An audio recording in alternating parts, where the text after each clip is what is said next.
QuadCon, Central Illinois' largest pop culture event, is coming to the Peoria Civic Center Saturday, July 23rd.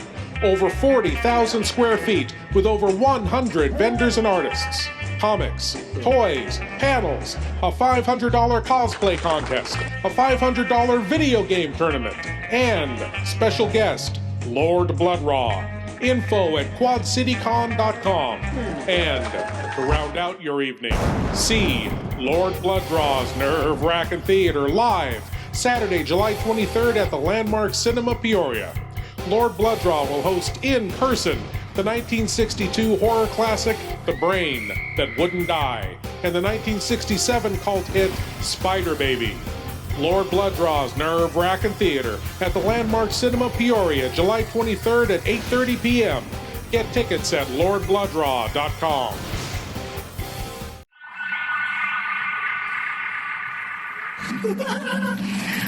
I'm so excited.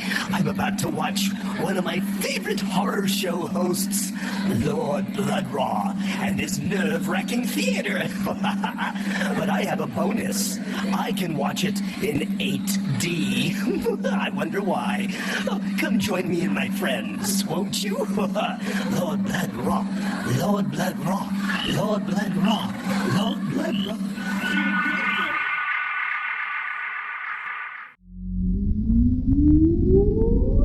Countdown for blast off. X minus 5, 4, 3, 2, 1, fire.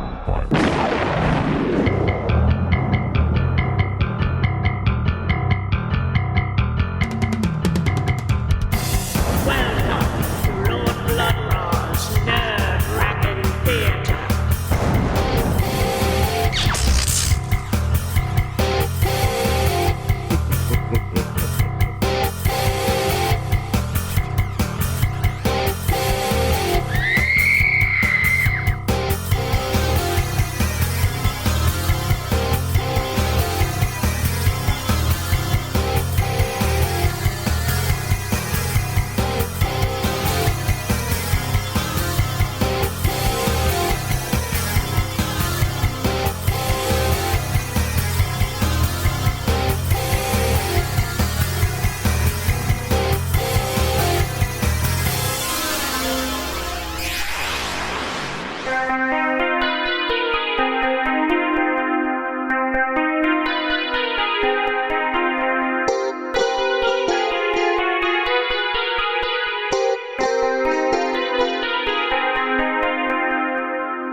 My lords and ladies, geeks, geekarellas, geekulas, and geekeritas, I am Lord Blood-Rah, and this is Lord Blood-Rah's nerve-wracking theater.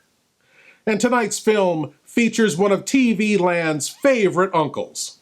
It's none other than Uncle Fester himself, Jackie Coogan. 11 years before he shaved his head and learned how to light light bulbs with his mouth.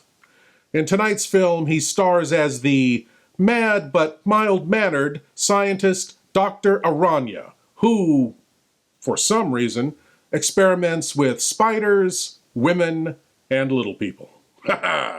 Tonight, from 1953, it's the micro-budget mind-blower Mesa of Lost Women. Now, tonight's rather odd mix of horror and hostage drama features quite a few familiar faces and voices. The narrator, for instance, is Lyle Talbot, a prolific character actor who starred in Ed Wood's Plan 9 from Outer Space and Glen or Glenda. And speaking of Ed Wood, keep an eye out for Dolores Fuller, Ed's one-time girlfriend who starred in Glen or Glenda and Bride of the Monster.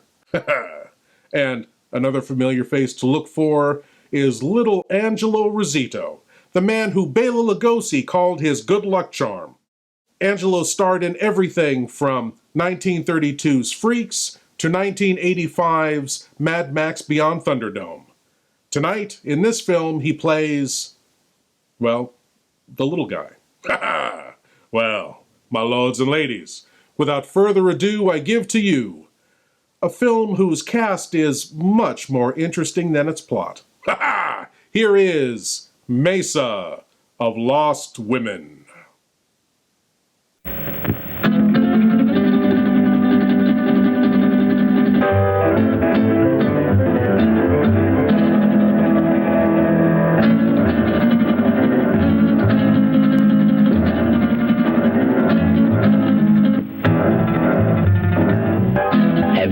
been by a girl like this?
Assurance of this race of puny bipeds with overblown egos. The creature who calls himself man. He believes he owns the earth, and every living thing on it exists only for his benefit. Yet how foolish he is. Consider, even the lowly insect that man trods underfoot outweighs humanity several times, and outnumbers him by countless billions. In the continuing war for survival between man and the hexapods, only an utter fool would bet against the insect. Let a man or woman venture from the well-beaten path of civilization, let him cross the threshold of the limited intellect, and he encounters amazing, wondrous things, the unknown and terrible. If he escapes these weird adventures with his life, he will usually find he left his reason behind him. Perhaps that is what happened to these two souls, lost in the great Mexican desert. But then, ask yourself, why would anyone trod from the usually well-traveled roads of this modern age, from the luxury of an air-conditioned automobile? It's difficult for our modern world of statistics and electronics to accept miracles. But you could almost call this a miracle, a genuine miracle. Out of hundreds and thousands of square miles of heat and seared wasteland, where the vultures wait for the other vultures to die, an American oil surveyor has chosen to explore this particular terrible corner of the earth, the Muerto Desert, the desert of death. This surveyor can hardly credit his eyes. Perhaps they're only elusive images produced by roasting the optic nerves. But if they do exist, if they are living things from somewhere, one fact is certain. Miracle or not, they will not be living things for long. The Muerto Desert, true to its name, will soon convert them into dead things.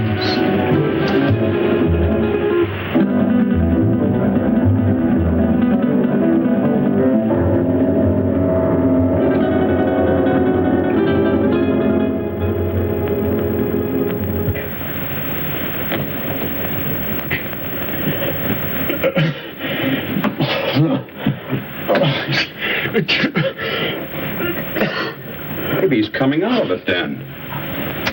I doubt it, Doc. Even if they got across that desert alive, the sun's bound to have cooked their brains. It's a miracle to me how Peppy and Frank found them. No, I better be getting back to work. Beats me how they got there, or what they were doing. That's the most godforsaken spot on Earth. Maybe they're from that missing plane we read about. That plane was headed for Mexico City. Have to be 100 degrees off to land in the Muerto Desert. 100 degrees or not, they had to come from somewhere. Where'd you say you picked them up, Peppy? On the road to Zarpa Mesa, Señor Médico.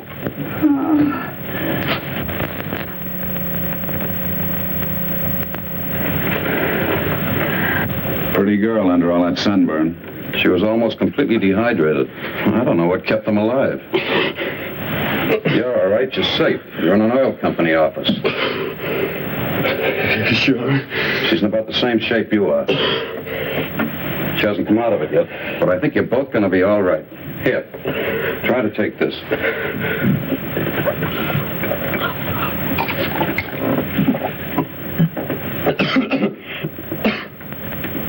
Who did you think you were, anyway, Superman? Nobody's ever been able to walk across that desert and come out alive. You try with a girl. You said this was an oil company. Can you load a truck with full drums and bring all the men you can spare? If we get there in time, maybe we can... And what? Burn them out before they scatter. That's the only thing that scares them, fire. But if we're too late, we're too... Now, just a minute, young fella. Take it easy.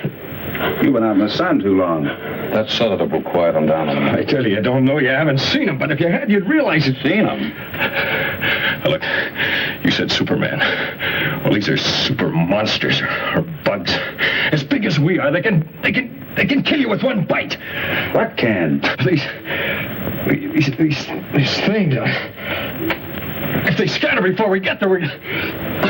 Where do they come from?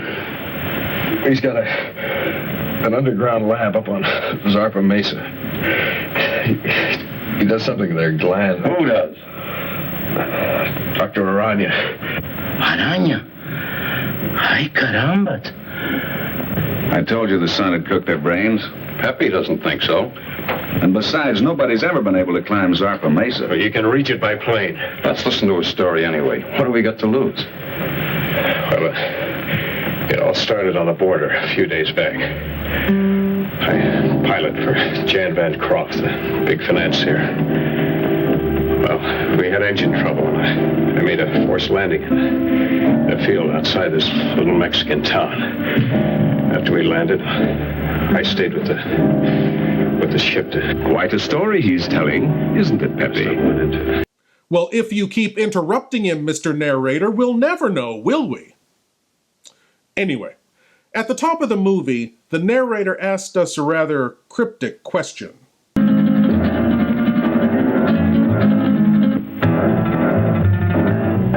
Have you ever been by a girl like this?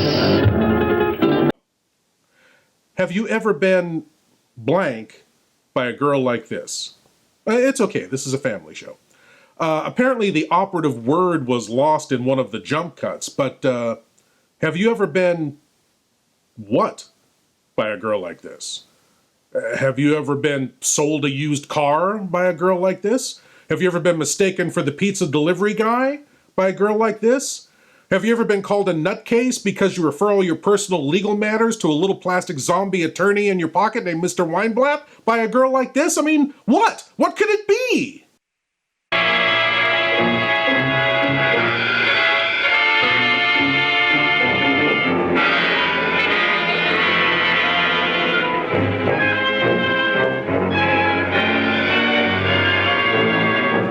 Have you ever been kissed by a woman like this?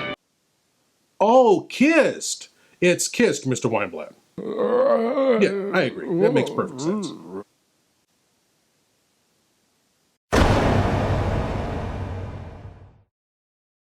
Please leave your eyes at the door. You will not need them. Lord Blood-Rah's Nerve-Wrackin Auditorium presents the best of old-time radio, horror, and science fiction. Tales of terror and the uncanny that unfold on the stage of your imagination. Come experience the magic of old-time radio horror. Lord Blood-Rah's Nerve-Wrackin Auditorium is available on Spotify, Apple, Google, and other podcast providers. Lord Blood-Rah's Nerve-Wrackin Auditorium, when you seek the darkness. That it could happen in America. That it could happen now. That it could ever happen to me.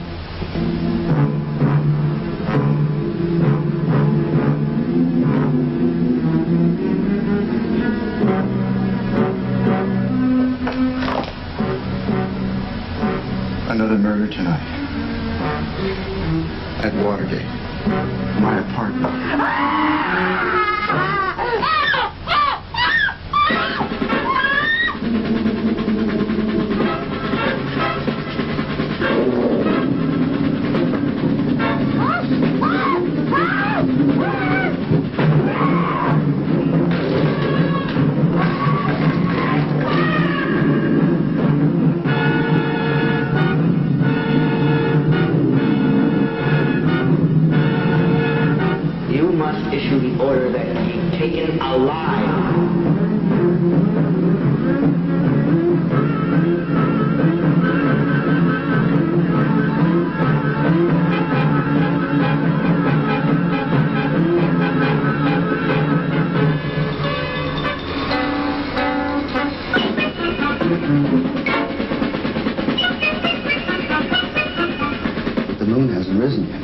hard on me.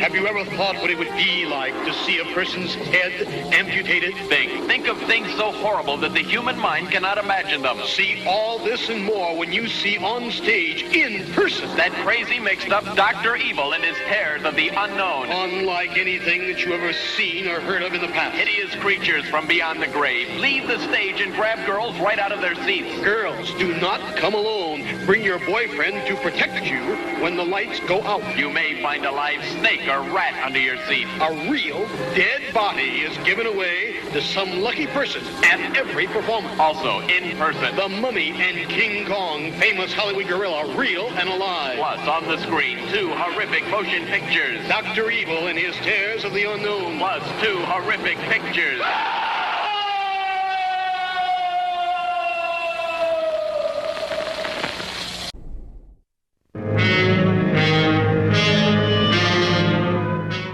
You've lost the urge to experiment.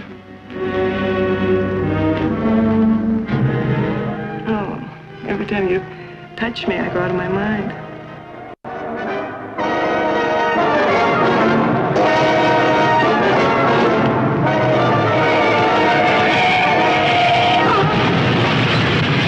Let me die. Let me die.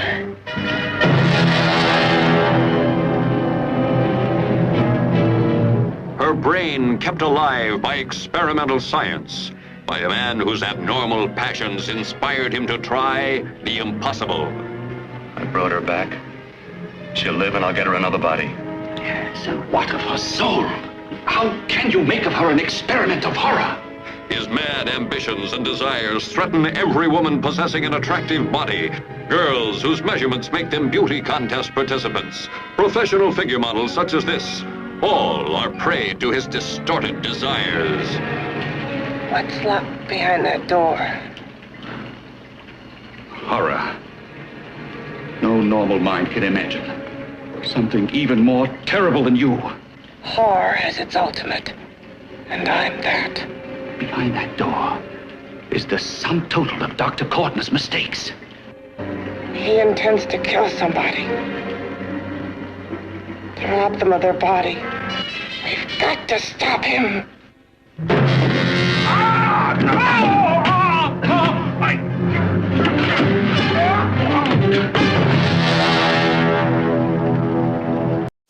Now back to Mesa of Lost Women, where Pepe seems to know more than he's letting on. What's that, Mr. Weinblatt?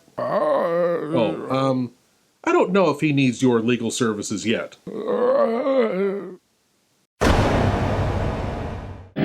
But the ship quite a story he's telling, isn't it, Pepe? You've heard from your people about Sarpa Mesa and the mysterious Dr. Aranya, even though your bosses haven't. So, why tell them? They would only laugh at you and say, "Poor Pepe, you're getting old." But you've heard for years about the grotesque and misshapen people, about the women, strange women who do not die. No, Grant Phillip doesn't know the whole story. You see, he came into it late. It actually began, almost a year ago. The night Dr. Leland Masterson, the world-famous specialist in research, found himself in the middle of the Muerto Desert, the desert of death. He came in answer to a rather mysterious summons from a man he admired but knew only as a name signed to a series of brilliant scientific treatises, Aranya. Oh, we've arrived.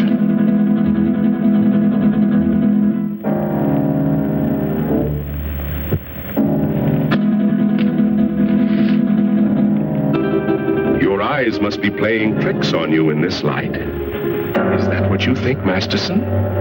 What was it you thought you saw?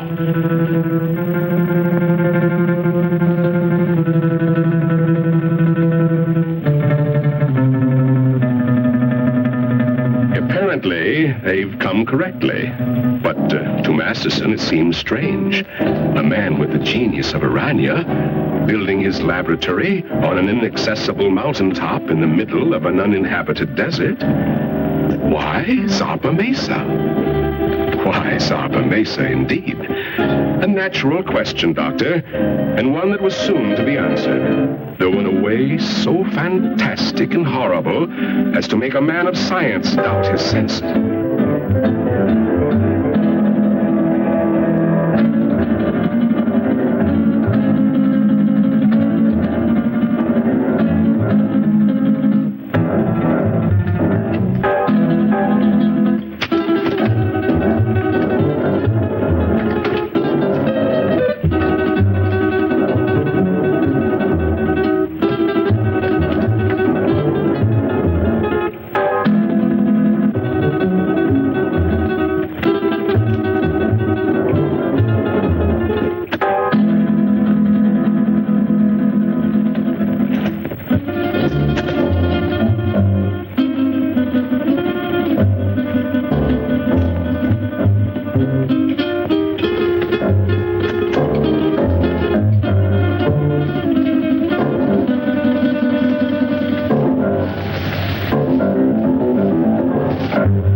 Dr. Leland Masterson. I believe Dr. Aranya is expecting me.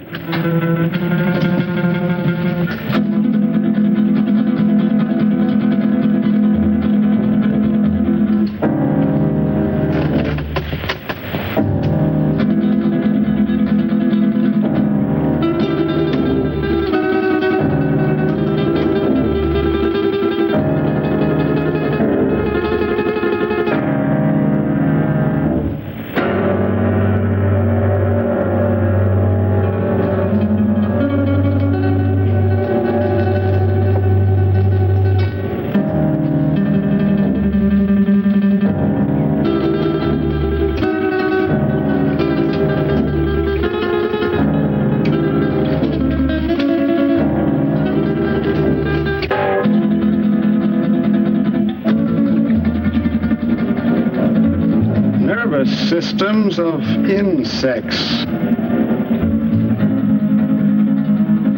Dr. Masterson? Dr. Aranya?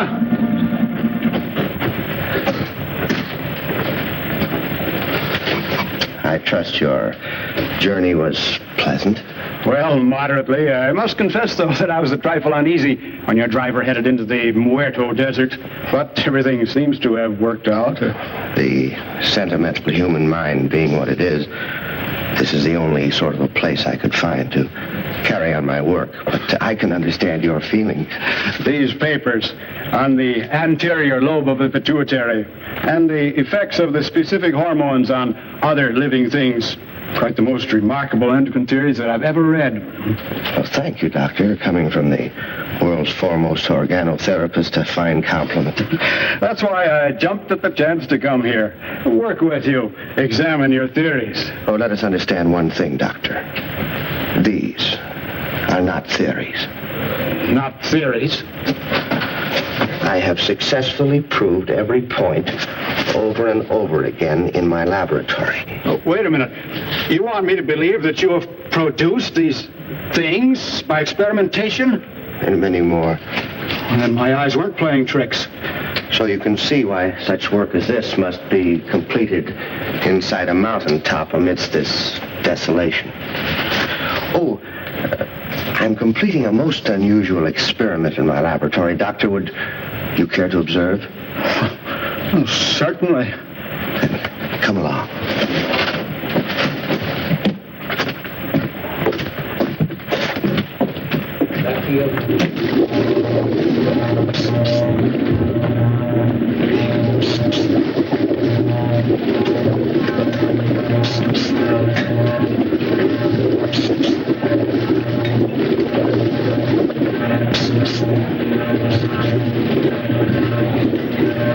Only a matter of minutes now. What is the nature of this? Well, it requires some clarification, Doctor. As you know, I have isolated the growth hormone of the anterior pituitary, the specific substance which controls the growth pattern of human beings. Yes, it was the subject of one of your papers. Yes, and with this accomplished, I said to myself, what would the effect be of this hormone or a complete human pituitary being transferred in the body of another creature? I began a series of experiments. Moderate success among the lesser animals, a complete failure among birds. And then, experimenting one day upon the hexapods, I came upon the Theraphosidia family. A tarantula? Exactly. The tarantulas began to yield amazing results. They grew as large as human beings, began developing new reasoning powers, and I found I had the telepathic power to communicate with them. And then I reversed the process, transplanted the control substance of the insect back into the human body.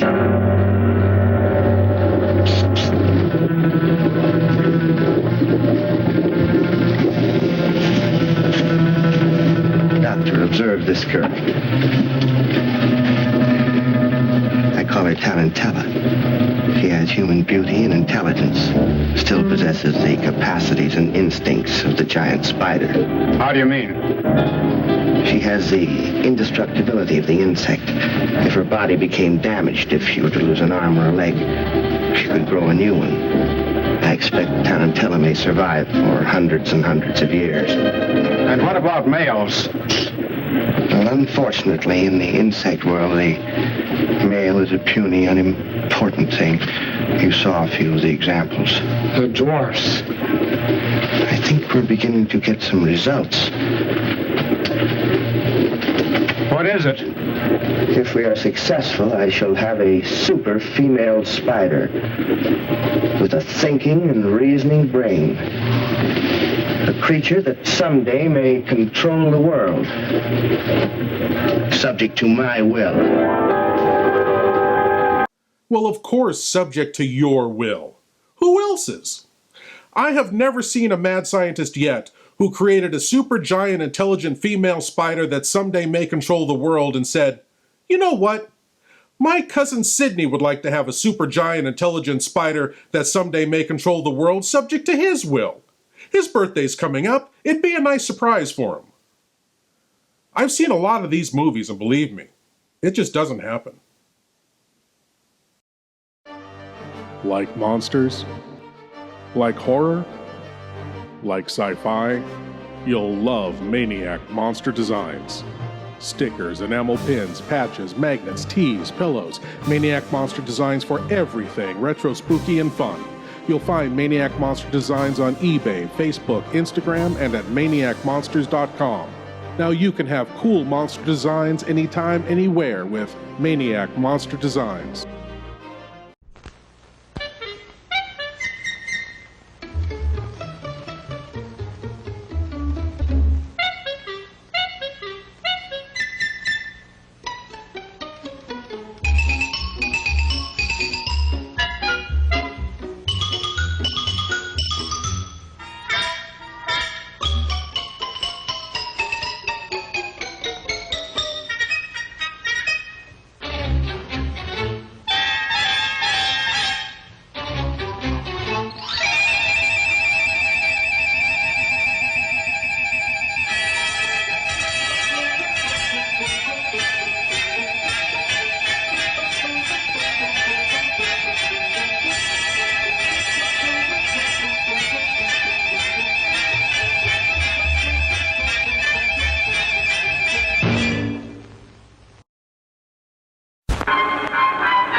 beautiful girls and one lone man struggling for survival, with death, sudden, violent, and horrible, lurking in the shadows. Horrors of Spider Island.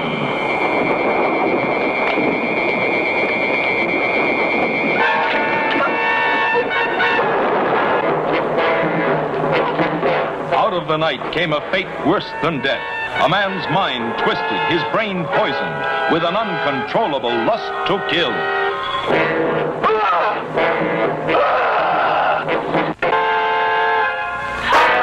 Horrors of Spider Island. A tale of terror that will leave you limp. So hideous and shocking, you won't believe your eyes. His hunger for victims was never satisfied.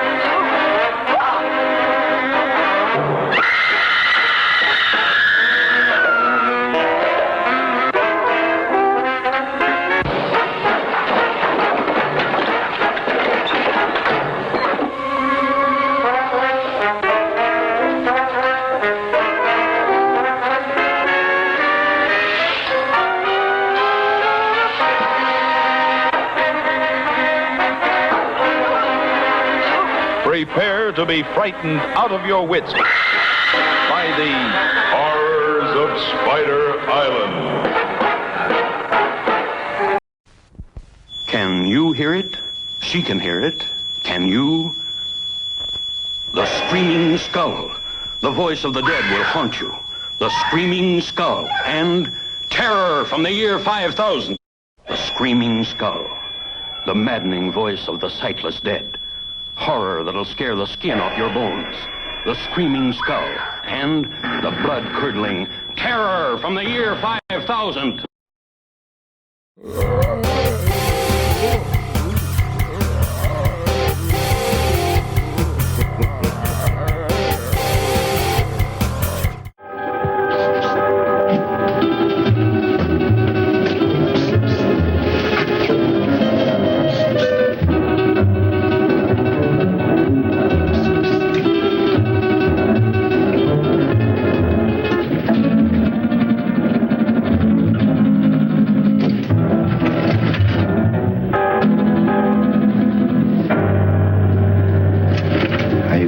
Now, Doctor? I hope you appreciate this opportunity I'm giving you to become a colleague of mine. No. You can't do these things. You're tampering with the work of the Creator. Gibberish. You're evil. This place is like... It must be destroyed. You and all the foul things that you've made. You made a choice, Doctor. A very poor choice. Of course, you know I cannot let you leave this place. Some way, somehow, I'll find a way to put an end to your ghastly experiments.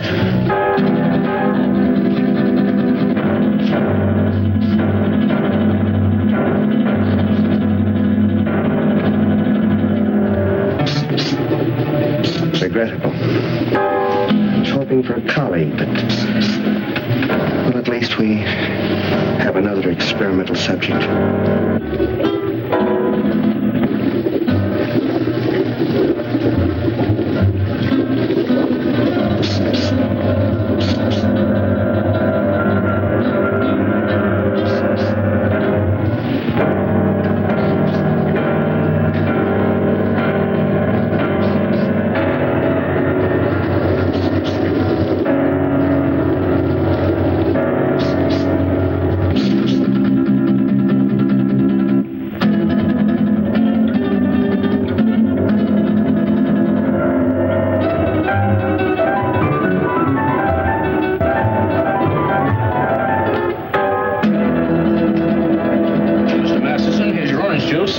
Mr. Masterson.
sir. Thank you very much.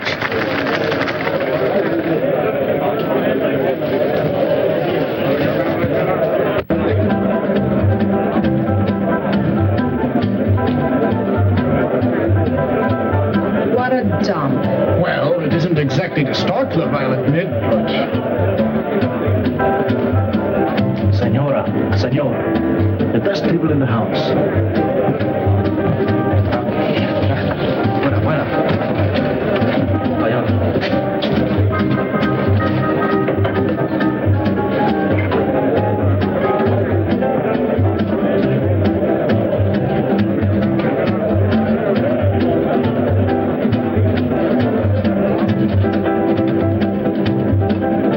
Something to drink. Anything tall and cool. Si, senor. We had to come down in this flea-bitten border town. And you would drag me to this dive. This unupholstered sewer. Oh, I find this place rather amusing. Your Great Southwest has a certain flavor, no? No. I don't happen to be in the mood for a cook's tour of our Great Southwest. If it wasn't for that forced landing, we'd be in Mexico getting married by now. But, my dear, you can't blame me for the motor trouble. Those things will happen to the best of planes. Well, it didn't have to happen on my wedding day. Now you're acting childish, and that's not you. After all, being able to adapt oneself to any situation is the mark of the true sophisticate. I'm sorry. And you're not angry with me? Of course not, Jan.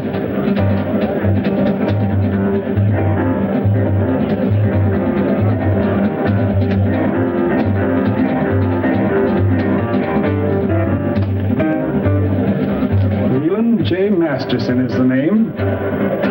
May I? I beg your pardon? May I say you are beautiful, my dear? Very beautiful. And good. It's very kind of you. Yes, Lou, the plane is ready, huh? Not for some time. The pilot is having considerable trouble. Spend a small fortune for a plane. Hire the best pilot I can get. And what happens? Well, Wu, what are you waiting for? Get back to the plane. Yes, master.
I've been looking for you for 2 days. I'm sorry, but I felt like a little trip.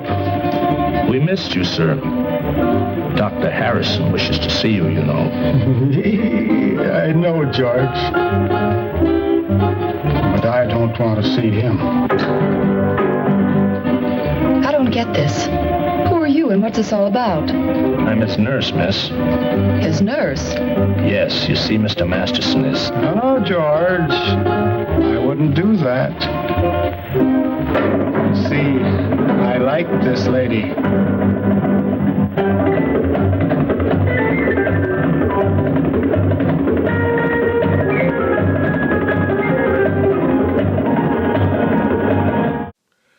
My lords and ladies, if it feels like we kind of slipped into another movie in that last segment there, it's because we kind of have. You see, this film started production as The Lost Women of Zarpa, and it was originally the story of a homicidal maniac who escapes a mental hospital in Mexico and goes on a rampage. In fact, the last scene we saw in the cantina was the original opening of the film. But due to lack of budget and not being able to find a distributor and other problems, this film was bought up by director Ron Ormond. And he shot scenes with Jackie Coogan and a giant tarantula and a few other people and some of the original cast and turned it into the film we're watching tonight. So, thank you, Ron Ormond?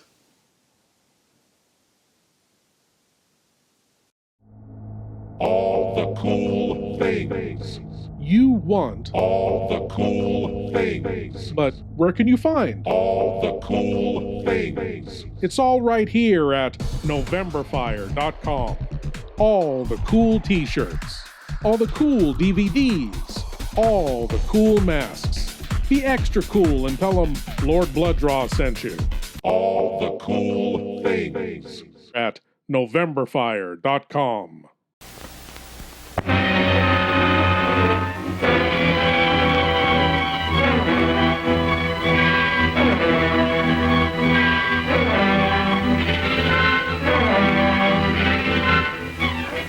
I feel myself going back to the animal instinct. I lock myself in there with him, fearing that I might do something terrible.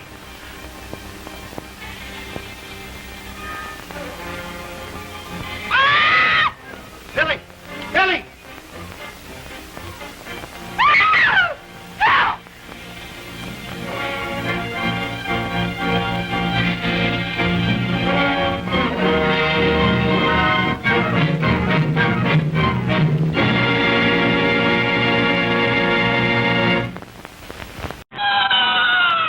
You are invited to join the Banshees, the werewolves, the vampires, the gooks, who are all coming to our Halloween convention of spooks. You'll enjoy this lively group if your blood doesn't end up in the soup.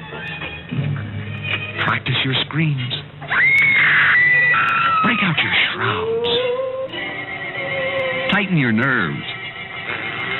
And join the crowds at our convention of spooks.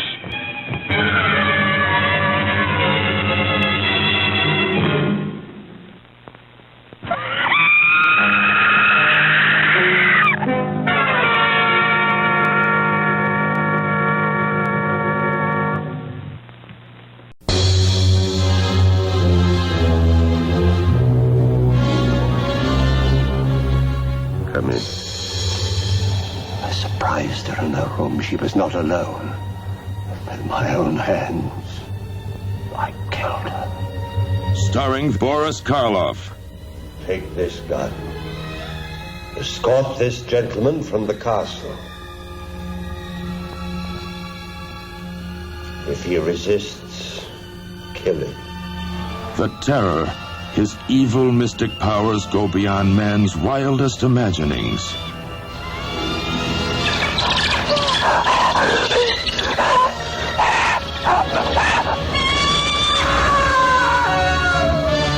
terror, empowered to avenge, to reward, to transform.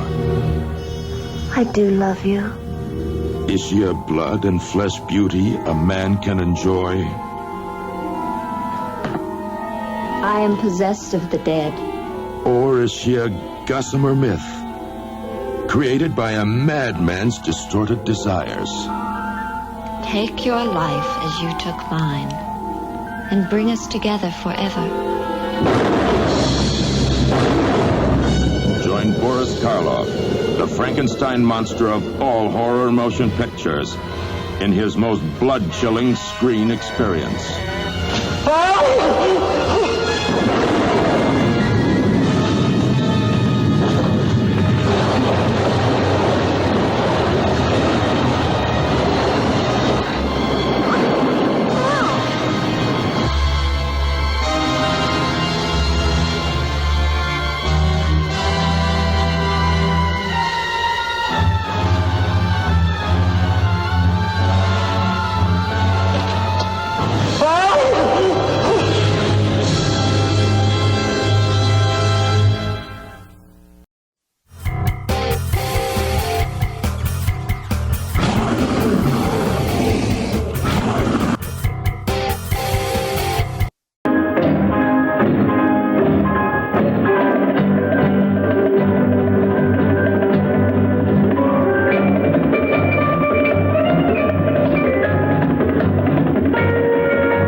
Like her? Very much. She's fascinating. As a dancer, of course. I don't like her.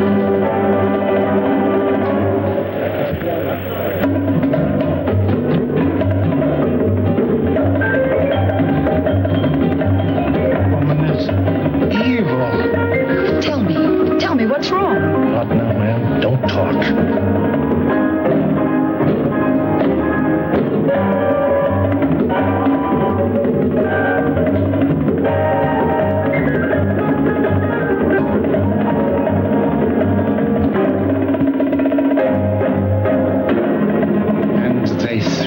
Down, and her blood was sprinkled on the wall, and he trod her underfoot.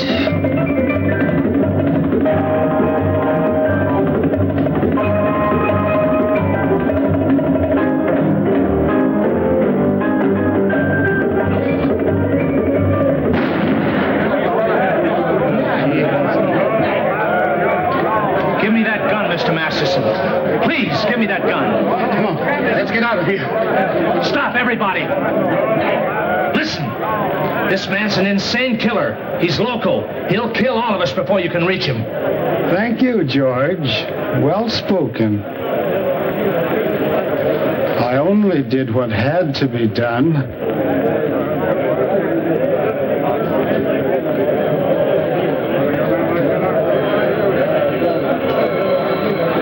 George, don't take another step. This lady is my friend, and nobody shall hurt her. I will kill her first.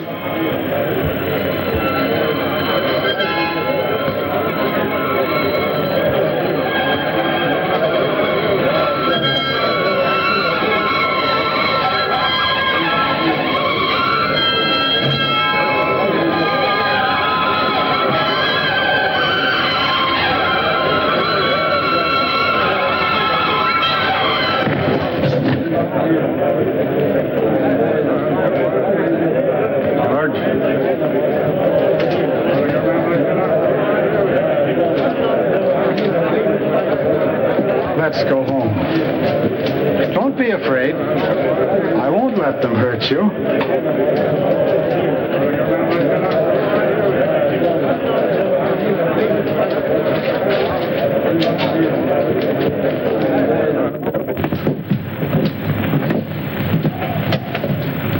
Oh, you brought the car, George. Excellent. You'll sit with me. But, Mr. Masterson, she's not going with us. Not going with us? You must, my dear. You're in danger. But we've got to get to the landing field. Landing field? Very well, I shall take you there. Let me talk to the sheriff. Doreen, dear, you sit up here in front. Miss Doreen is going to sit with me, aren't you? Yes. Yes, of course.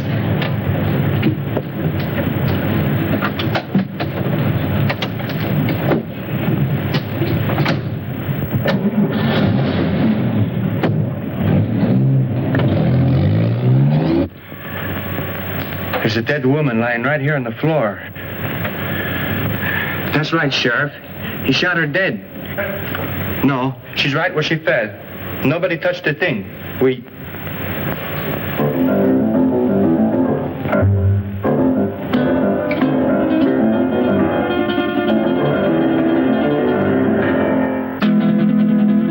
Sheriff, the body just got up and walked out of here.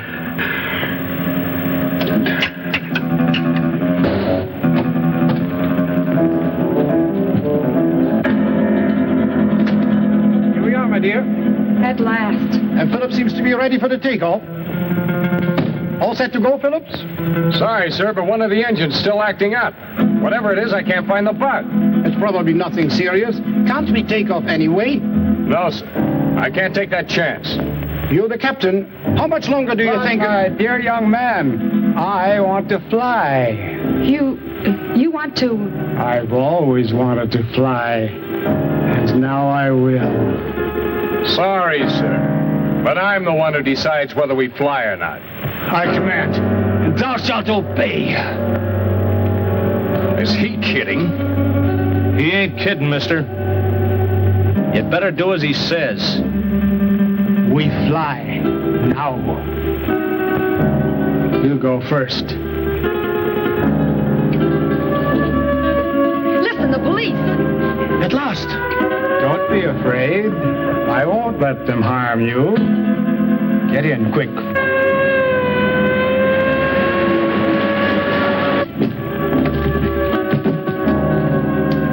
Come along, George. Now we will all fly.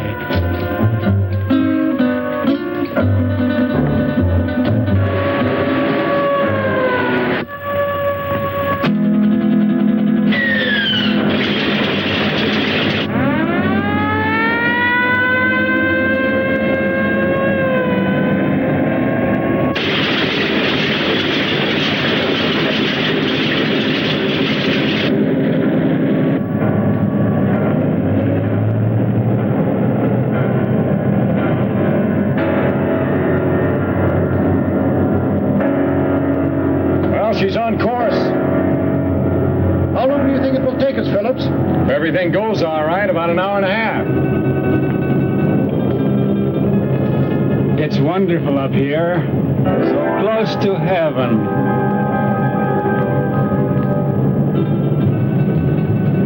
Wait a minute. Something wrong with this gyro compass. Somebody's fooled with the setting. We've been flying 100 degrees off course.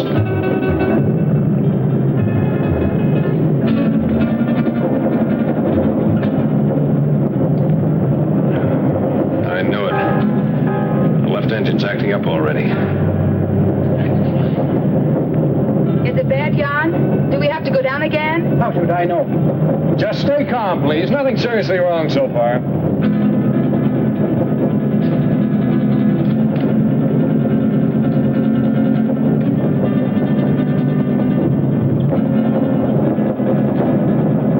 It's getting worse, much worse. I'll have to go down. And fast.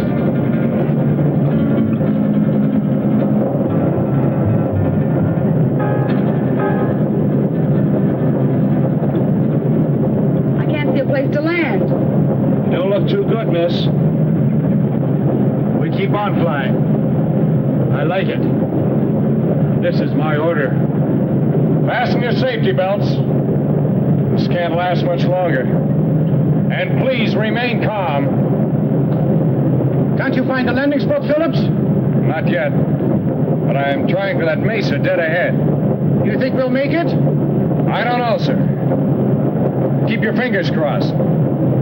Miss Culbertson, no smoking. Okay, Captain. But may I ask where we are? Somewhere over Mexico at an altitude of 1,500. And with a dying engine. The other one's okay. Doesn't do us any good, not in this ship. Birds fly without motors, and so will we. Mister, I don't know who you are or what you are, but this bird won't fly. When a bird is sick, he has to land. And our bird is sick, very sick. The sick I shall heal. The good I shall protect. We've got a chance. I'm going down. Hold tight. Gonna be rough. Hold on, everybody. It looks too short. I'll have to break the run.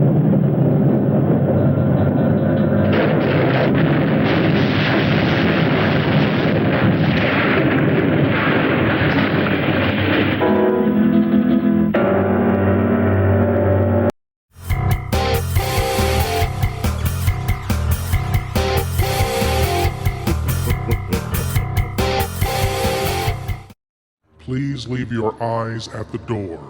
You will not need them. Lord Blood-Rah's Nerve-Wrackin' Auditorium presents the best of old-time radio, horror, and science fiction. Tales of terror and the uncanny that unfold on the stage of your imagination. Come experience the magic of old-time radio horror. Lord Blood-Rah's Nerve-Wrackin' Auditorium is available on Spotify, Apple, Google, and other podcast providers. Lord Blood-Rah's Nerve-Wrackin' Auditorium, when you seek the darkness.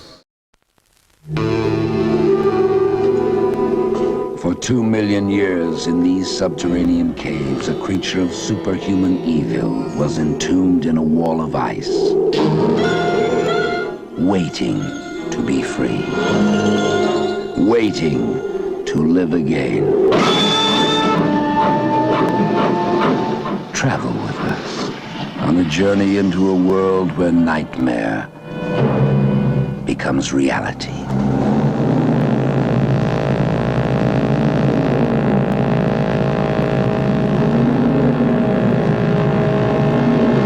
Are you telling me that an ape that lived 2 million years ago got onto that crate, killed the baggage man and put him in there? Yes, I am. It's alive. It must be. Travel with us, if you dare, on the Horror Express.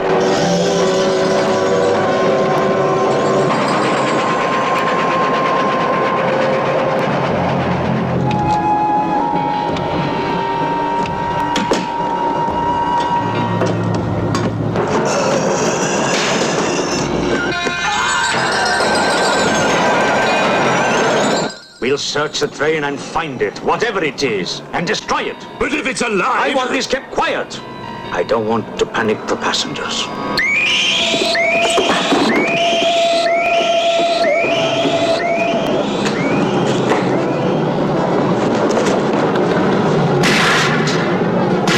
The malignant power of this creature is indestructible, transferring its force from mind to mind, from body to body.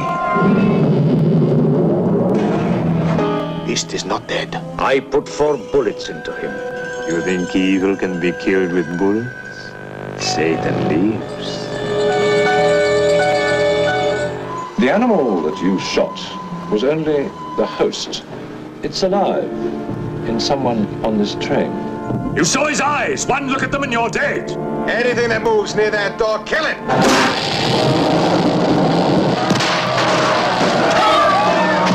Run. Run for your life. Hide, but you can't escape. No one can stop the fury and the terror of the Horror Express.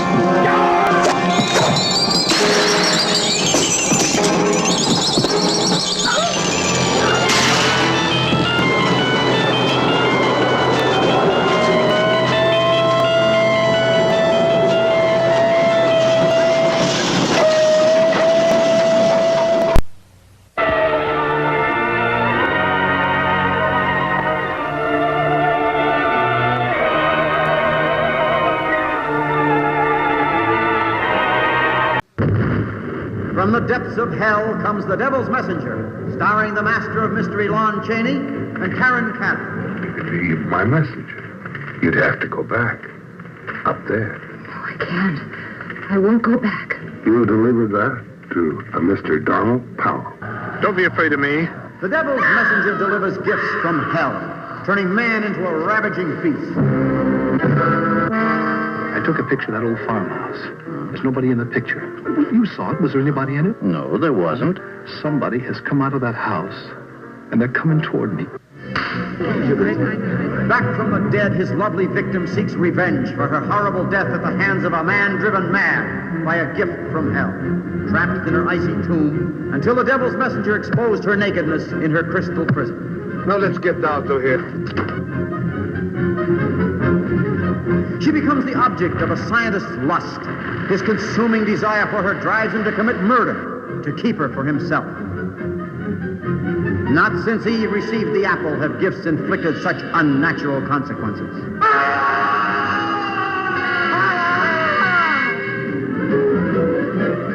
Tonight at midnight, you will be dead. Just how do you intend to kill me? I have no idea. I don't even know you. Crystal ball foreshadows doom, for it is the plaything of the devil, and only he can change the events it foresees. You must see what the Devil's Messenger has in store for you.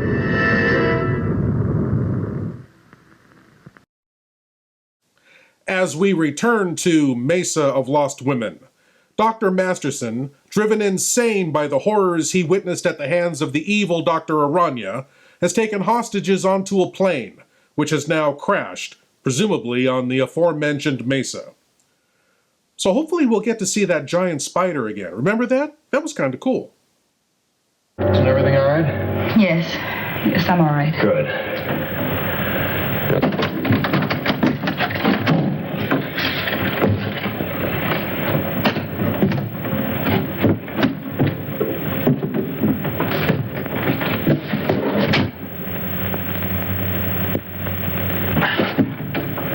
Stick close. I want to talk to you. Right.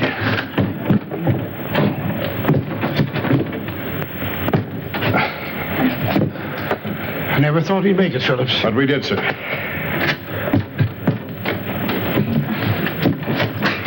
Good girl, Miss Culbertson. Oh, thank you, Captain.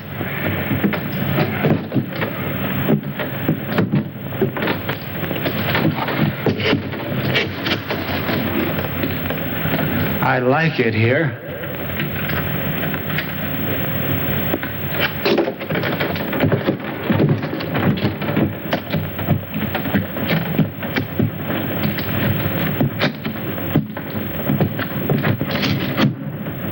Our voices sound strange up here.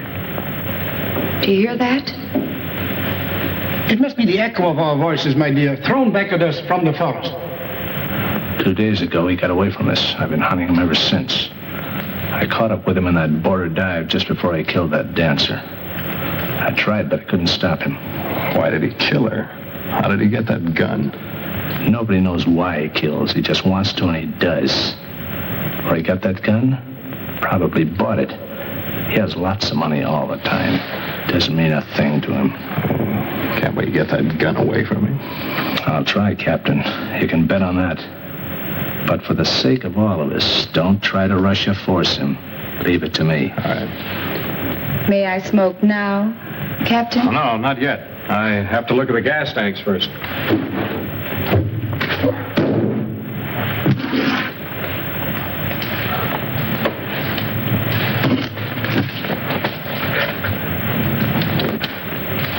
Now, Miss Culbertson, you may smoke.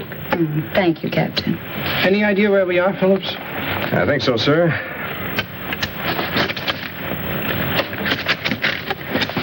We're in Mexico, about 120 miles below the border, on top of a mesa rising 600 feet above the desert.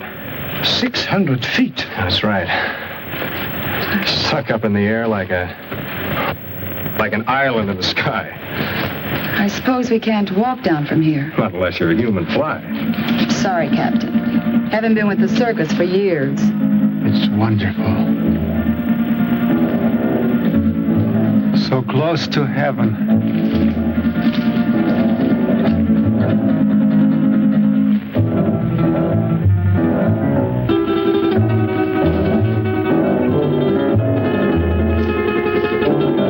I'd better get that flare. And the flashlight. We'll need some light. Something? I don't like it here. A bit. Oh, if I had a nightmare, this is it. Who could be out there? I don't know, but it could be a very natural cause. An old dead branch breaking off or a falling tree. I wouldn't worry too much. Well, here comes Wu. Now we can have a fire. Did you hear that noise out there, Wu? Yes, Master. You heard? Did you see anything? The curtain of darkness veils the sharpest eyes. We saw nothing. Well, let's get that fire going. I'll be back in a minute.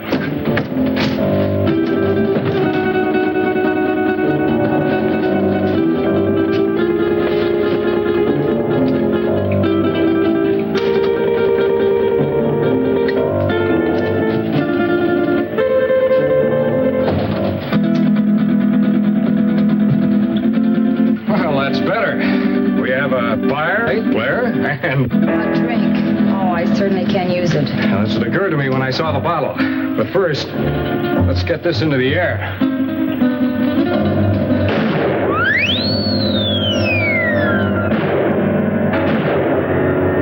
Our only flare and it worked. How do we know it was seen? Well, we don't, sir. All we can do is hope. Sorry, Miss Culberson. No glass. Oh, that's all right, Wu.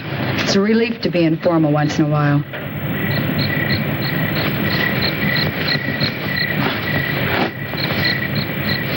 I think I'll eat something. I feel hungry. Shut up, you fool. You were the fool, Jan. Remember his gun? A hungry animal knows no fear. No, thank you. Not brandy just before dinner. Sorry, sir, to disillusion you, but there's no food on this ship. Not even a K ration.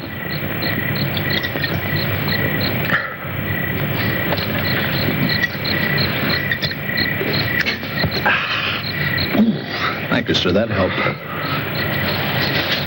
I'm going to look around. Well, what for? You can't see anything. Well, we need this flashlight. I have this. Does that give out enough light? Sure, I use it at the sanitarium all the time. It's past my dinner time, dear. Aren't you hungry? But, Mr. Masterson, we have no food with us. George will bring it. He always does.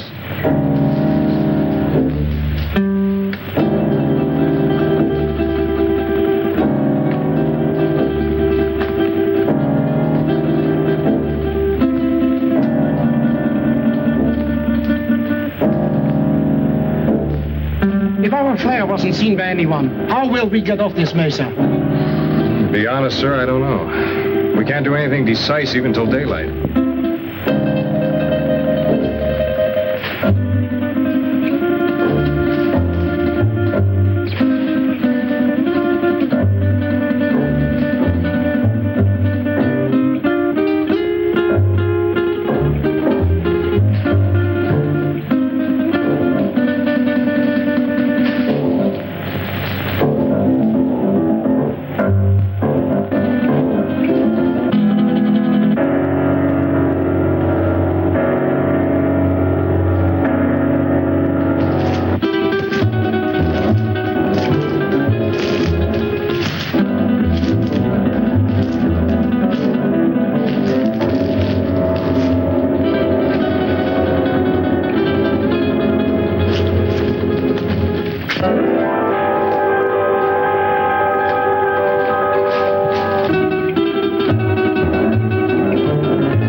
I can do some things for myself.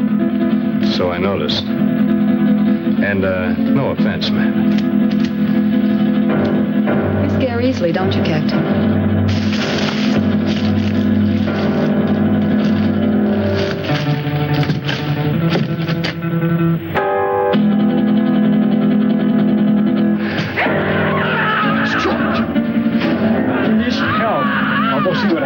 seems righty, doesn't he, Doc? I'm going with you, Grant.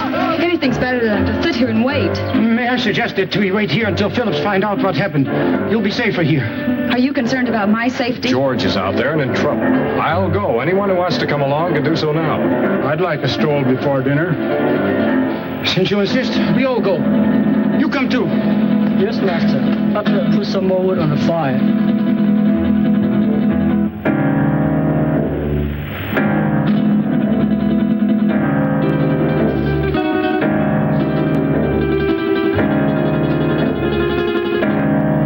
Let's stay close together. The best way is to hold each other's hand and form a line.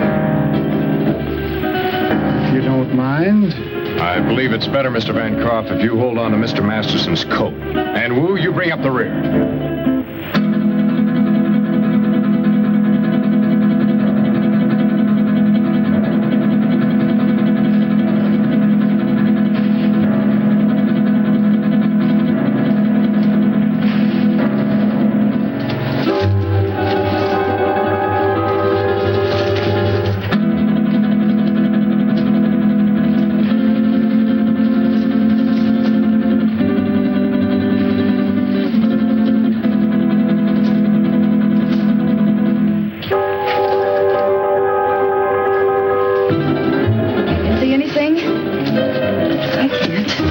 Yes, I can see something.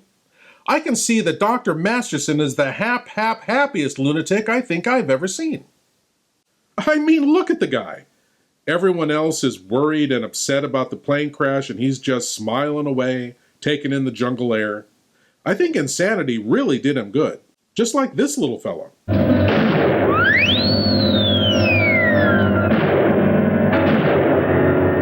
Hey, want more Lord Blood-Rah? Introducing Lord Blood-Rah's Cathode Zone, the new weekly series available only on Patreon. Each week, Lord Blood-Rah presents classic horror and sci-fi episodes from the golden age of television. The first episode is up for free at patreon.com/Lord Blood-Rah, with a new episode dropping every Friday exclusively for Patreon supporters. Help support the show and get access to this new weekly series, only at patreon.com/Lord Blood-Rah.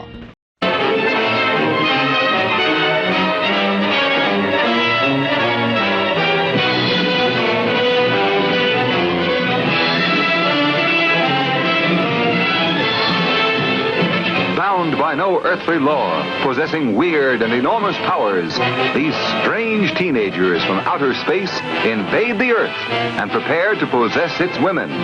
Nothing can stop their deadly advance. Earthmen are no match for their superhuman powers. They blast the flesh off humans. A moment before, she was a beautiful young girl. Now, she's a skeleton.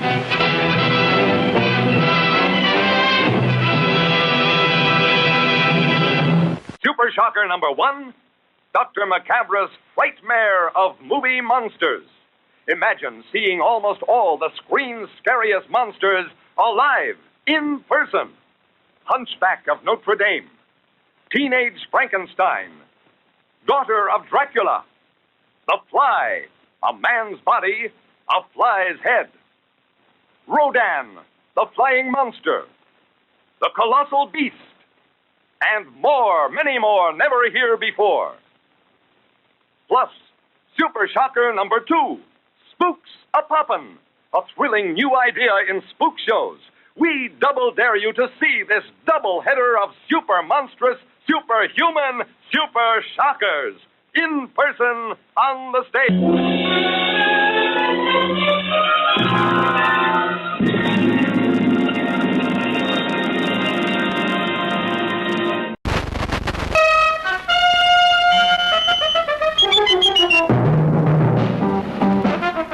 How much Jack do you think's in that strong rock? I don't know.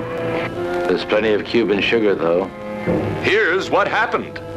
The general beat his friend Castro to the Cuban treasury. The strongbox is now on this boat. So are a deported American gangster and his moll. And lurking in the depths is the creature from the haunted sea. You're a crazy mixed-up kid. I am perfectly adjusted to my life of crime. Don't worry, Mary Bell. I'll save you.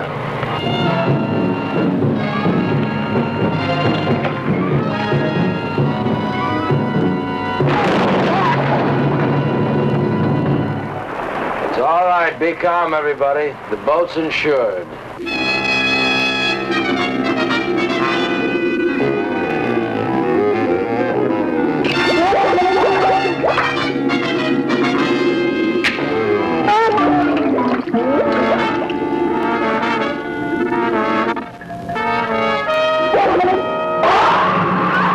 Beware. The creature from the haunted sea. Now back to Mesa of Lost Women, as our plane-wrecked passengers search the dark jungle for the missing George, unaware of the giant spider, creepy girls, and little people lurking in the shadows.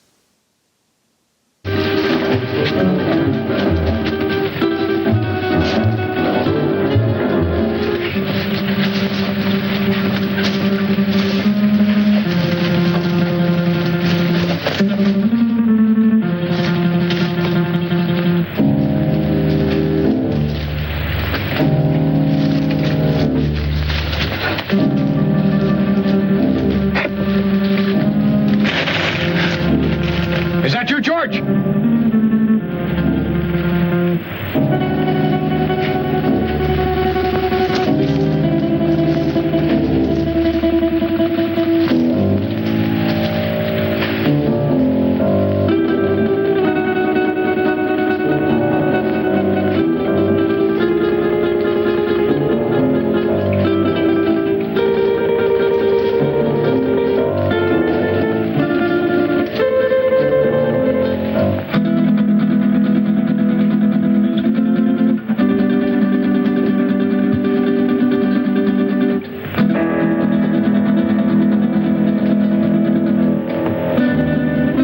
End of the trail. Can you see anything down there? Only a black gaping hole.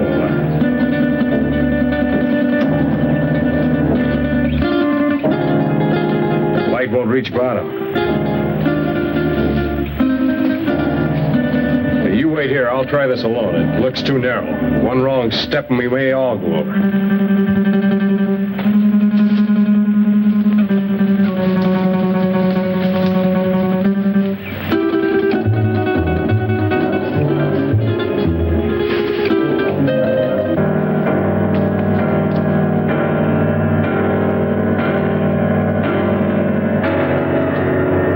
Is it George?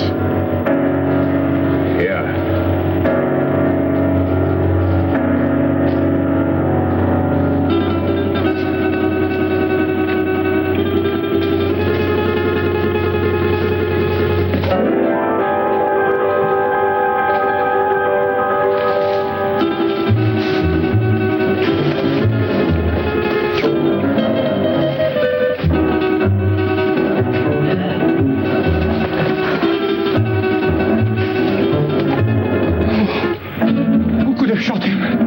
Nobody shot him. Look. Bullet wounds. How horrible. What could have killed him? I don't know. I hope we won't have to find out. George is beyond help. We should all go back and tend the fire for the living. Poor George. There's not a thing we can do for him. I'll stand close to the underbrush. I'll have to get by.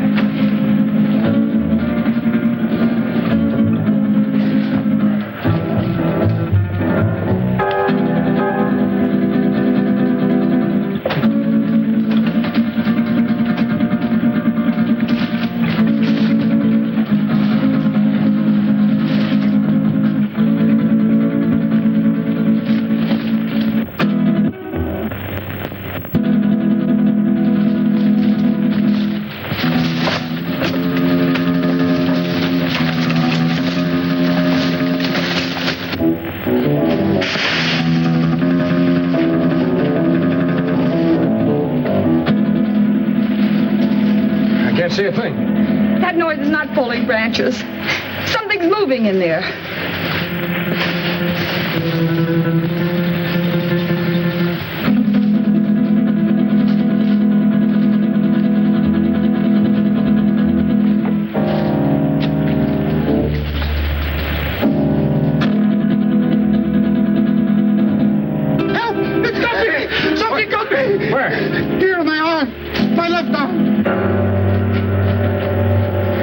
nasty scratch, all right, but nothing serious. I'll dress it as soon as we get back to the plane. I'd suggest we all stay away from these thorns.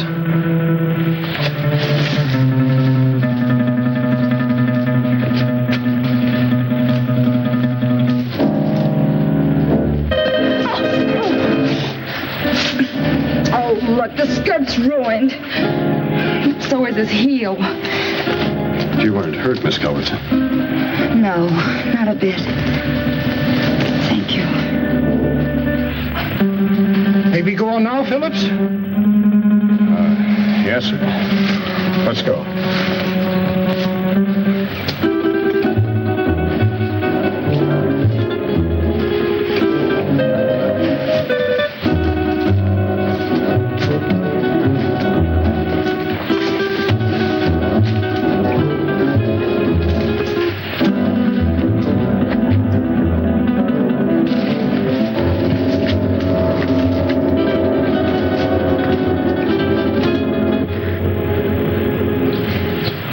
That bottle of yours, Captain. I sure could use another drink. I think we all could stand a little drink after this experience.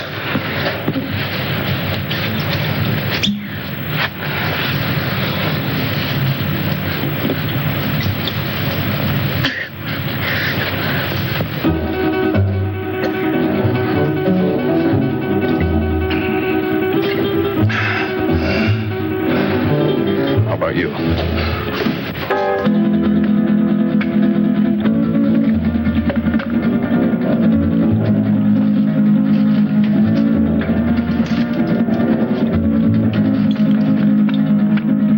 Something we can do to get help.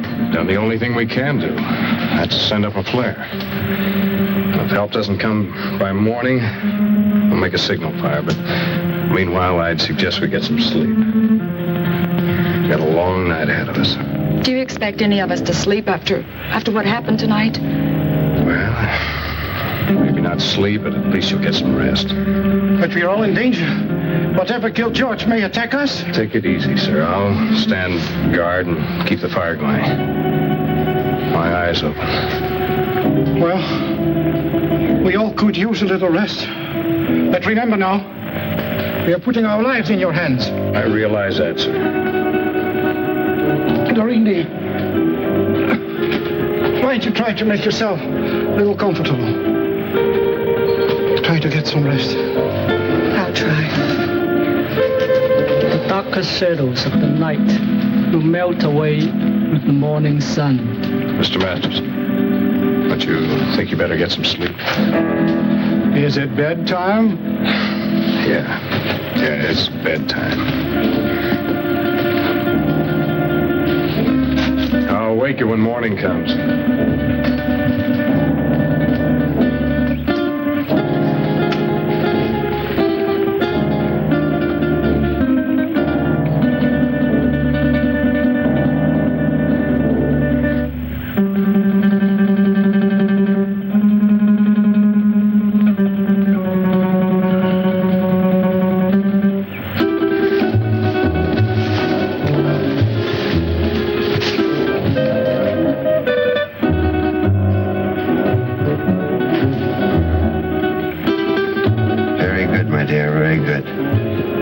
Soon their nerves will break.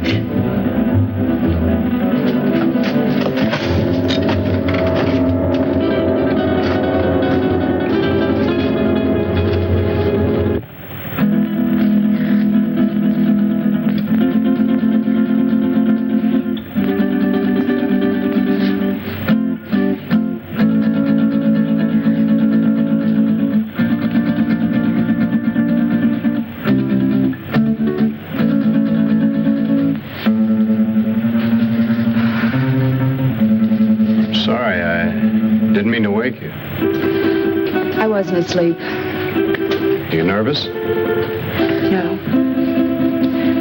I was just thinking. Phillips, why do you ignore me? Is that what you were thinking about? Yes. And I resent it. You're not used to it, huh? Do you really dislike me that much? I don't dislike you, Miss Culbertson. But you don't approve of me, is that it? You think I'm marrying him for his money? Well, aren't you? I'm very fond of him. I'm sorry to interrupt your little heart-to-heart there, but now that the crazy guy with the gun is asleep, it might be a good idea to, you know...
When an animal attacks a human, there's bound to be a lot of noise. But I, as a scientist, take many things into consideration a layman might overlook. Ever smelled anything like this before? Found it in Don Morton's bathroom. Well, yes. That's the same stuff that's been on every one of the Devil Bat's victims. All four of the murdered people had this lotion on them when the Devil Bat struck. Layton, I'm afraid all these murders have affected your mind. Now, my plan is to sit in the garden, and when the killer makes one of those power dives, I'll blast him.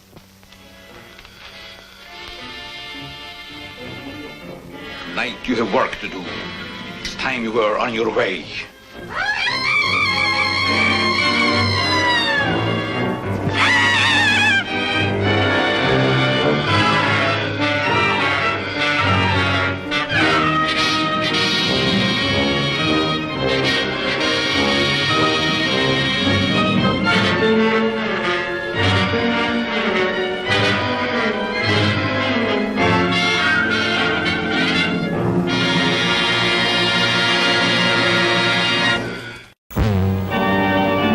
I'll stay with you with my body and my senses until someone comes and destroys my heart. Barbara Steele, in an original and passionate interpretation of the double role of Muriel and Jenny. One woman with two faces, or two women with the same face but profoundly different. A fearful doubt, a sinister enigma which becomes an obsessive nightmare.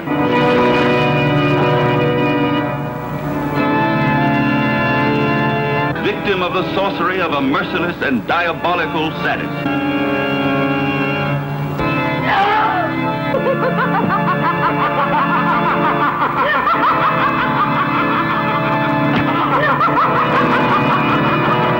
About last night. It wasn't just an hallucination. It was something unreal and mysterious. And when I was in bed, I knew I was with you when I heard the heartbeat. A film that will take your breath away, that will hold you spellbound.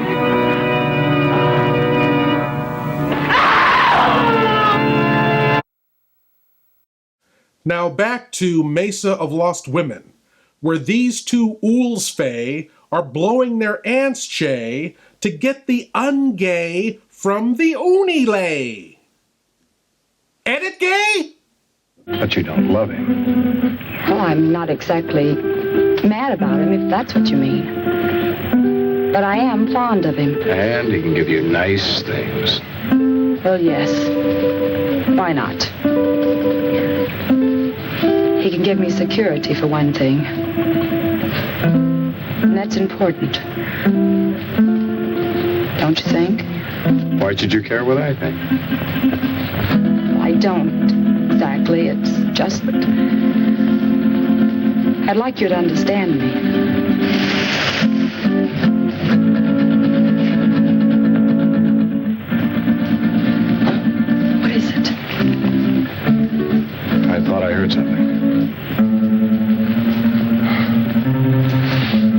I guess it wasn't anything.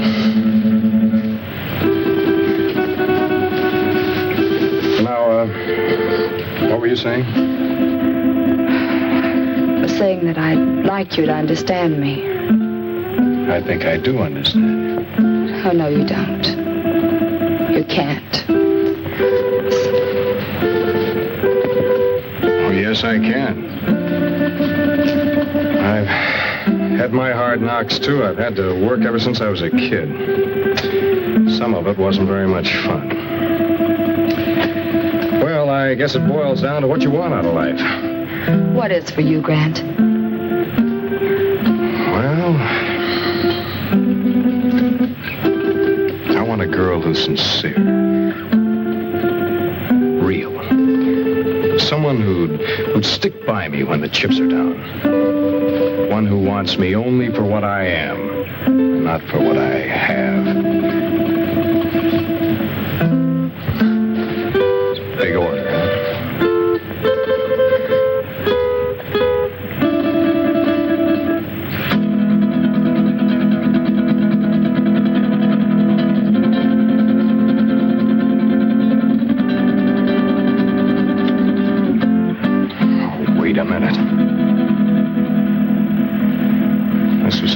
Wedding night.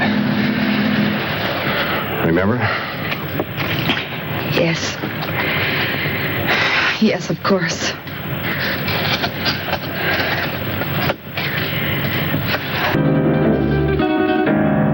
This was no imagination. It was there, I saw it. What did you see, dear? Well, I couldn't sleep.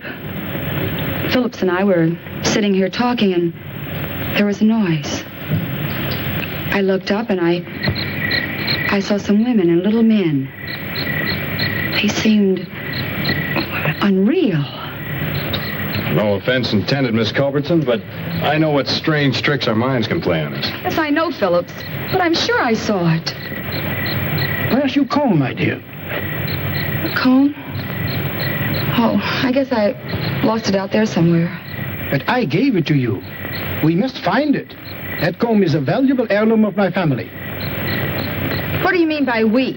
If you think I'm going out there once more, you're crazy. I didn't intend you to go. Who will go and look for it? May I have the light? Oh, don't be a fool!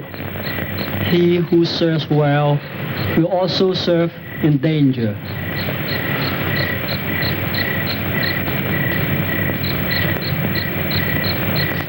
Who?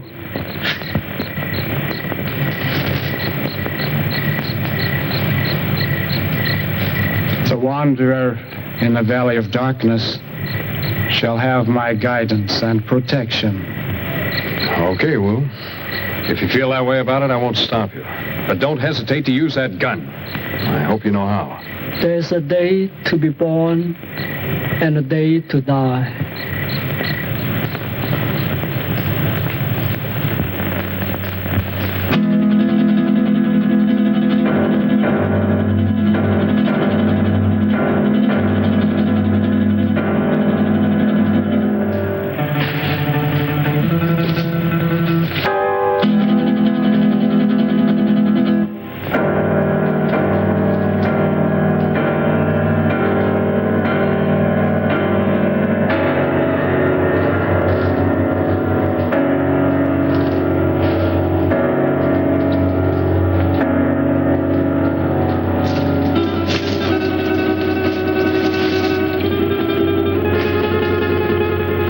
You to realize that if Wu doesn't come back, you will be responsible. I'll never touch that comb again, even if he finds it. I still have my heirloom. You make me sick. Why did you ever have to leave that crazy house? Blessed be the pure in mind, for they shall find peace. And you are a coward, sir. What? Why are you... Brave, aren't you, since Masterson no longer has a gun? Let go of me, or do you want to lose your job? I haven't had the opportunity to tell you yet, but I quit when Wu went out there on your orders.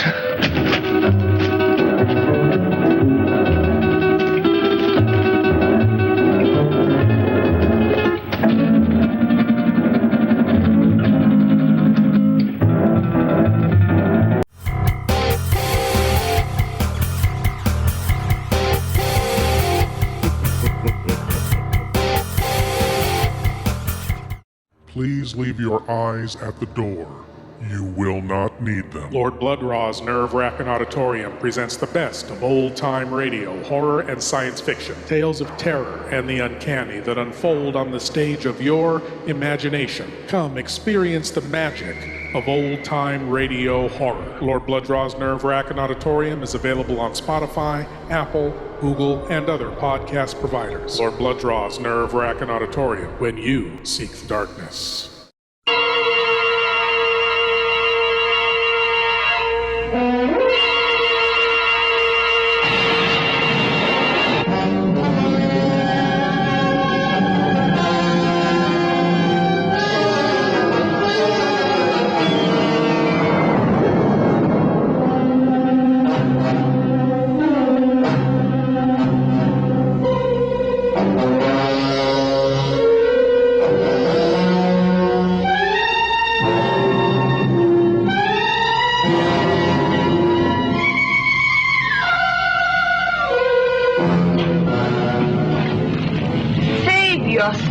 Jesse James, you will need it.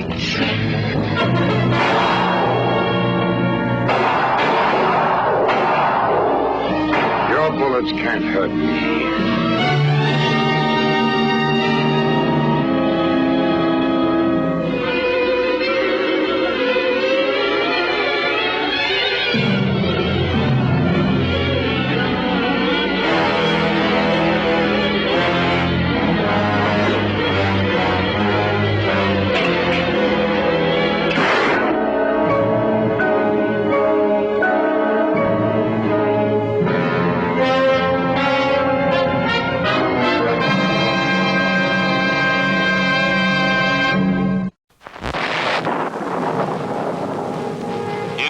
To state that the grandchildren of some of the people in this theater will not be born on Earth.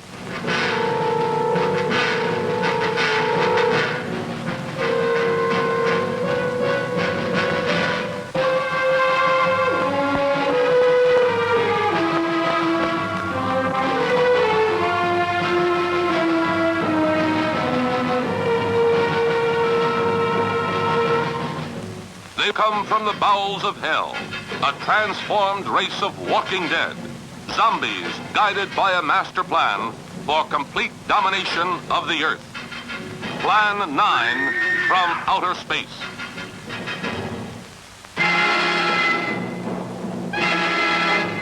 Starring the most nightmarish cast ever, Bela Lugosi, the seductive Vampira, and Thor Johnson as the Walking Dead. Turn off your electrode gun! No! No! Stop him, Dennis! I can't get it, it's jammed! Stop him, you fool! Bullets bounce off their bodies. Rockets, missiles, jets cannot stop their death ships. What earthly power can stop this terror? For a glimpse of things to come, see this blast of screen suspense. For it could be happening right now.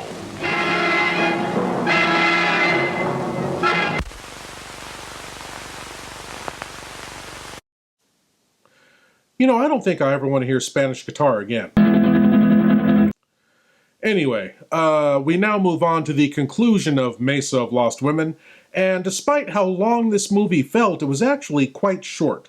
So after this and the cranial cavity search, we'll have a special and quite educational surprise for you. That's enough of that.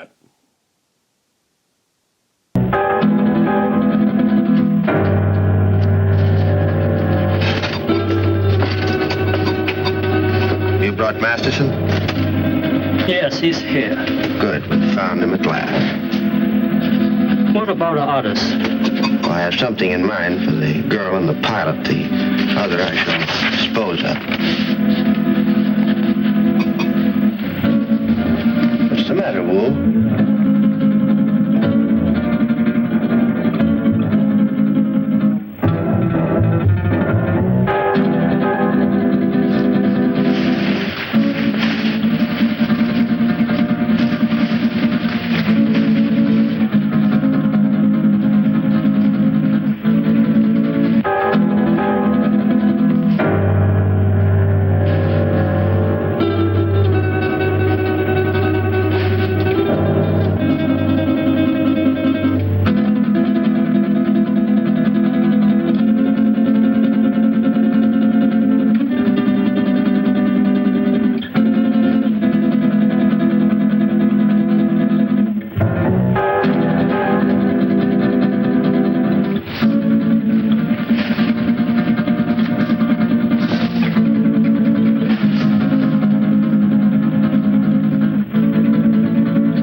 this heirloom. Oh, he's dead. Yeah. You murdered him.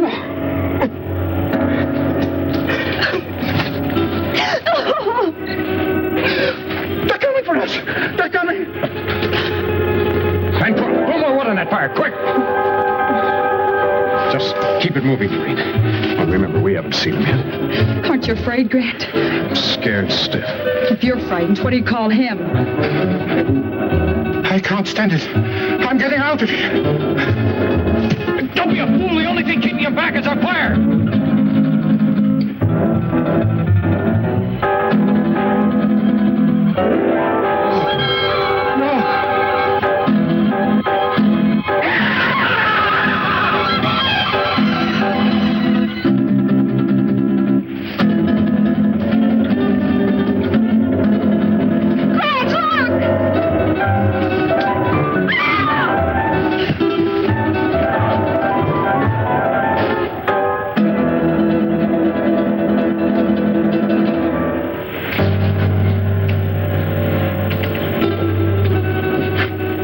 Recover consciousness in a moment or so. Be perfectly sane again. Unfortunately, he left us in such a state before. I understand that he was committed to an asylum, attempted to kill Tarantella. Grant, look. It's the dancer from the cafe. I saw him kill her. Amazing the durability of my creations. Dr. Aranya. That's Spanish for spider. We meet again, Doctor. Again? Did I leave here? Yes. I seem to remember vaguely that... Yes, you escaped just before, Doctor, and you led us a merry chase recovering you. Why?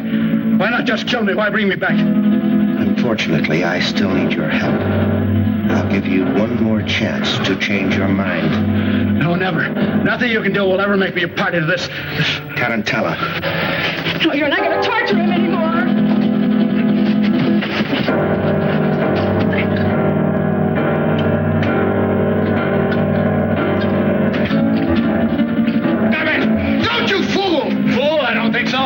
Just a few moments, this will explode and destroy you and me and all of your terrible creations. Doctor, you're a man of science. You wouldn't destroy the greatest achievement of science. Scientist, yes, but I'm a human being too, and that's where we differ. You two have got a chance. Through that door, down the corridor in the rock. Hurry! Who is he? What is this place? A brilliant madman. Hurry, there are only seconds left. What about you? Go, dog, you go. Go! Thing around you. Your creations can grow a new arm or leg, but nothing can survive fire.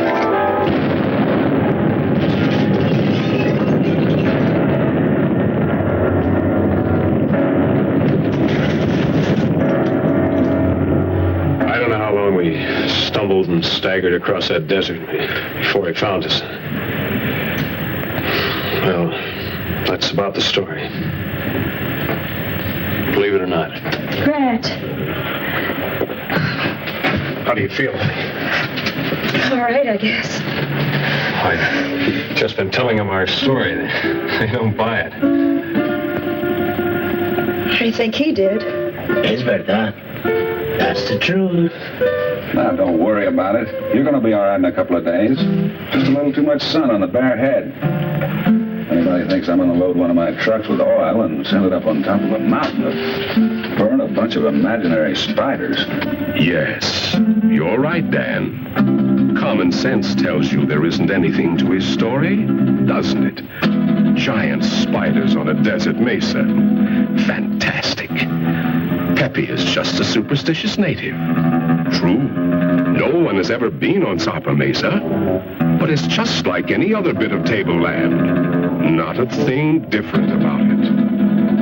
Or is there?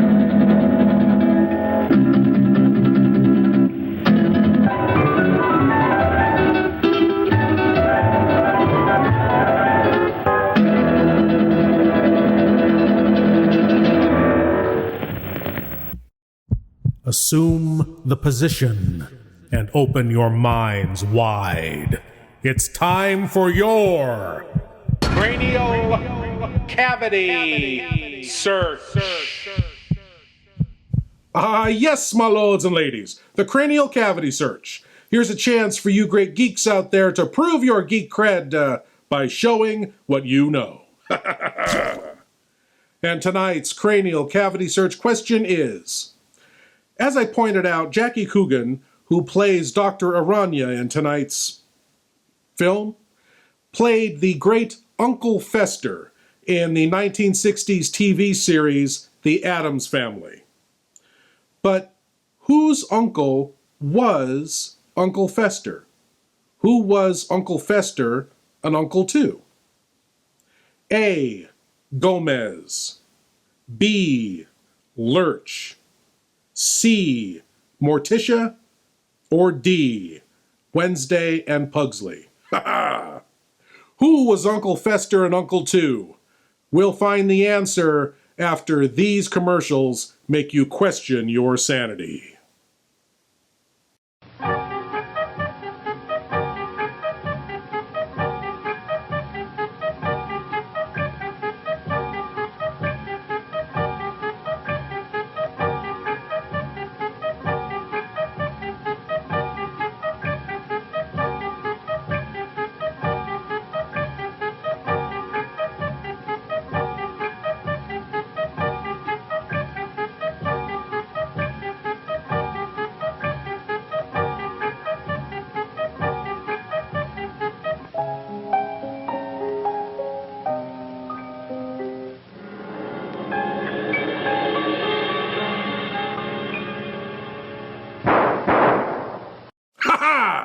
And the answer to tonight's cranial cavity search question.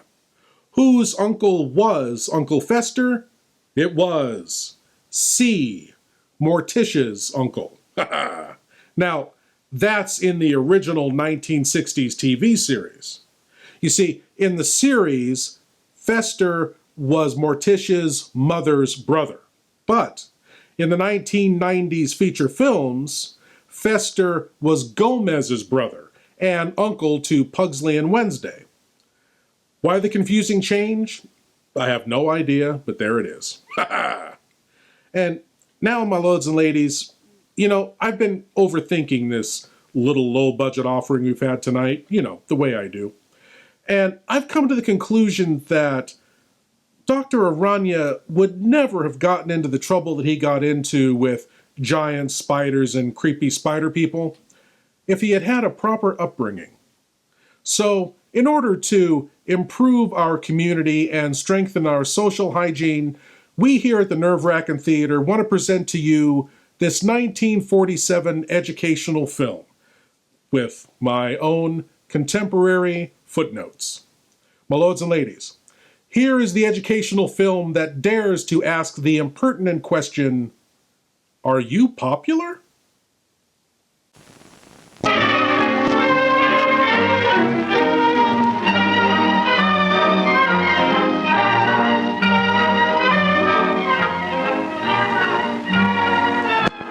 Popularity. What is it made of? How does a person get to be popular with lots of people and have a few close friends, too? Let's watch and see what makes people like one person and not another. Hey, Jerry, there's that new girl in our math class. Oh, yes. Her name's Carolyn Ames. She's a swell kid. Why? You know her? Not very well. I wish I did. I don't know what it is, but there's something about her you like. Well, she always looks nice to start with. Yeah, especially when you compare her with some of the weird characters in this place. Yoo-hoo! Ginny thinks that she has the key to popularity, parking in cars with the boys at night. When Jerry brags about taking Ginny out, he learns that she dates all the boys, and he feels less important. What about Ginny? Bill? Does that make her really popular? Do the boys and girls like her? Is she welcome to join this group? Hi, Betty. Ellie. You can rest your tray here, Ginny, for a minute. Thanks. Say, Wally, how's the play coming along? Oh, okay, Jenny. Here, Jenny. No, Thanks, girls Jerry. who park in cars are not really popular. Not even with the boys they park with. Not when they meet at school or elsewhere. Indeed, girls who park in cars with boys are rightfully shunned, in public at least, by everyone. Therefore, from the moment a girl enters a car being driven by a boy to the moment she exits the vehicle, the car should be in constant motion, moving no slower than 85 miles per hour in order to maintain the girl's standing in the community. This may present some danger to the girl, but the risk of physical injury is well worth preserving her good standing in the community. Carolyn never parks with boys in cars, and due to her athletic skills has exited cars going up to 110 miles per hour. I guess you know everybody, don't you, Carolyn? Hi. Well, I've seen you around. Betty Richards, Carolyn Ames. Betty's the lead in our class play. Oh, yes. I looked in on your rehearsal yesterday. We're all in on it in one way or another. I'm on the costume committee. And Jerry and I are stagehands. Two among a dozen or so. How about you, Wally? Where do you fit in all this? Oh, I'm a one-man team that does a job with no glory attached. I gather the props together, and boy, what a headache. You sound like you need a helper. Could I lend a hand? Would you? Would you really? Watch it, Wally. Don't be too eager. You may think you're being totally appropriate, but this may be how she sees you. Sure, I'd like it. I don't know anything about props, but I could learn.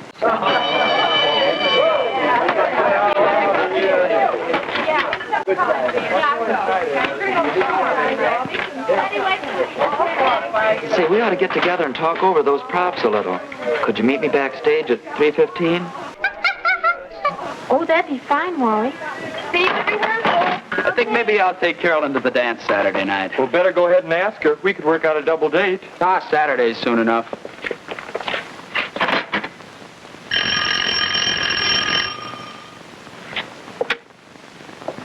Hello. Oh, hello, Wally. I was wondering if you'd like to go to Strand to see a movie Saturday night, and then go over to Teen Town, maybe. Well, yes, Or if you'd rather go with the gang on a skating party and weenie roast. We'd have to leave earlier for that, though. But we get home at a decent time. Oh, the skating sounds like loads of fun. Wally has used a lot of common sense in putting the invitation this way. It shows he has thought about what Carolyn might like, and he has implied his price range, so she will have some idea of what he can afford when she makes her choice. But could Wally have found an even better way to put his question? We think he could have. For instance, Wally could have said, I was wondering if you'd like to go to a coffee house with a trendy but idiotic name, get cronked on overpriced caffeine and sugar drinks, and dance like we're not embarrassed to be there. Or maybe we could just have dinner with my family. I'm sure they'd love to have you, and no one does barbecue like my dad.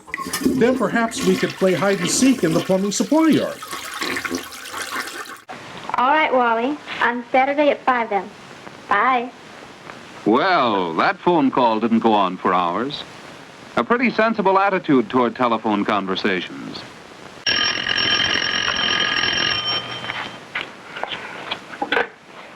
Hello. Oh, hello, Jerry. Hey, Carolyn, how about a date? No, I'm sorry. Okay, Carolyn. Thanks a lot just the same. Goodbye. There's another example of a sensible phone call. Heartbreaking and emotionally scarring, but sensible. Sounds like your asking her so late went over like a lead balloon, brother. Maybe so. Well, let's see what else we can do about tonight. No, it isn't too promising for Jerry. From there, it was all downhill for Jerry. He became emaciated, took to silly haircuts, and his teeth grew 2 sizes too big for his mouth.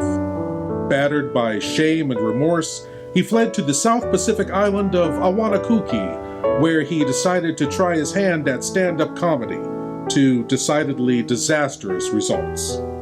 Gentlemen of the jury, I'd like to ask the prisoner one question. Have you ever been up before Judge Smith? I don't know. What time does Judge Smith get up?